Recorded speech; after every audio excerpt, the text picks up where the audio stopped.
এই যে প্রবাসীরা থাকতেছে হয়তোটা প্রবাসীরা মনের ভিতরে শান্তি আছে, তুমি আমার দাও। হয়তো বা এই মুখ টেনশন, হয়তো বা এই মুখ টেনশন, হ্যাঁ 14টা ঘন্টা এলে খালি ফেরার বেলায়, হ্যাঁ ফেরার বেলায় হ্যাঁ কাম স্বর্ণ, হ্যাঁ কাম গাড়ি, হ্যাঁ কাম নারী, হ্যাঁ কাম বাড়ি, আর হ্যাঁ মরুক না বাসক এইটার কোনো চিন্তা হই না। হ্যাঁ মজা মেরে সাপ হয়ে দেখা এর কাম টেয়া মাস শেষে টাকা দিলে প্রবাসীরা সুমা দেয় মোবাইলে, ও আমার আব্বা। আর টাকা না দিলে ককি হ্যাঁ মাগিবাজি করছে না, মদ খা জোয়া খেল না, টাকা যা খুঁজ মানে 2 মাস যে অসুখ বেরোলেছে এটা তো কেউ দেখতেছে না, কেউ বিশ্বাস করতেছে না যে দিনটা খিয়ালে যাইতেছে। হ্যাঁ মাসে যে তুমি মরে যাবো আর টাকা ঢুকতে হইব ব্যাংক, বুঝছো? তারা ভালো ভালো শাড়ি কিনতে হইব, আর বইনের জামার বেতি এটা দিব, আর এইটা দিব। মানে প্রবাসী কি ভালো আছে না খারাপ আছে এটা জিগাবার টাইমই নাই।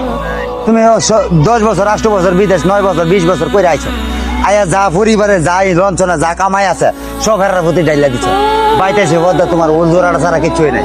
তখন তুমি ফ্যামিলির থেকে কইতেছ আমার প্রেমিকা কইরা যাচ্ছে একটা, নাহলে আমি চলুম কেমনে?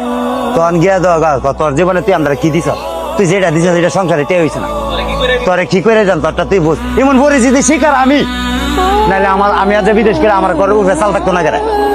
হ্যাঁ তুমি আর বুঝ দাও, নাহলে আমার টাকা 10 টাকা আমার 5 টাকা আমার টাকা কামাইছি না, আমার টাকাটি কই গেছে?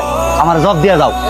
প্রতিটা প্রবাসী আমার মতো ভুল জানে না করে, প্রতিটা প্রবাসী ভাই যাতে কারোর কাছে মালিতি না দেয়, প্রতিটা প্রবাসী যার যার গুণ জানা দেয় আতলাই চাই, তাহলে দেশ হয় আমার মতন ভিক্ষা করতে পরিস্থিতি শিকারে। আমি যখন দেশ হয়ে যাও আমি যাবার তুই 7 বছর 8 বছর বিদেশ করে আছো, তুই আবেছ কি করুক আমাদের দেওয়ালা ঠিক আছে গা।